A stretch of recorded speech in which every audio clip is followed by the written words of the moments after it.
अमित शहांमुळे महाराष्ट्रातल्या सहकार क्षेत्राला घरघर लागली। सहकार खात्याचा वापर करत विरोधी सहकारी नेत्यांवर खोटे गुन्हे दाखल केले गेलेत असा गंभीर आरोप खासदार संजय राऊतांनी केलाय। महाराष्ट्रातली सहकार चळवळ वाढवण्यासाठी शरद पवारांनी प्रयत्न केलेत असं विधानही संजय राऊतांनी केलंय।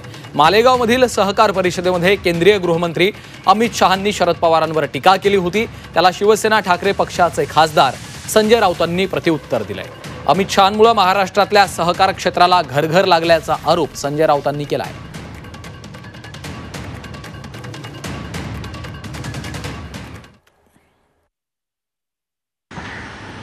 महाराष्ट्रातल्या सहकार क्षेत्राला घरघर लागली ते अमित शहा सहकार मंत्री झाल्यापासून।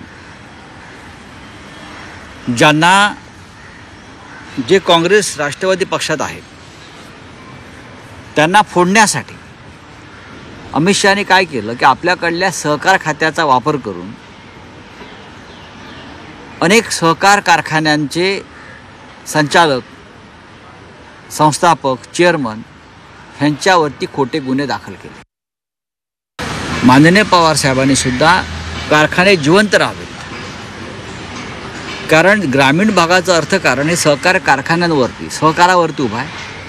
आणि मग यशवंतराव चव्हाणांपासून ते शरद पवारांपर्यंत प्रत्येकानं सहकार चळवळ जिवंत राहावी, वाढावी म्हणून योगदान दिलं आहे।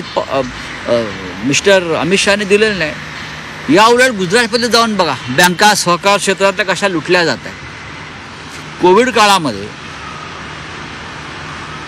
नोटबंदीच्या काळामध्ये गुजरातमधल्या सहकार बँकात कसे घोटाळे झाले हे अख्ख्या जगाला माहिती आहे।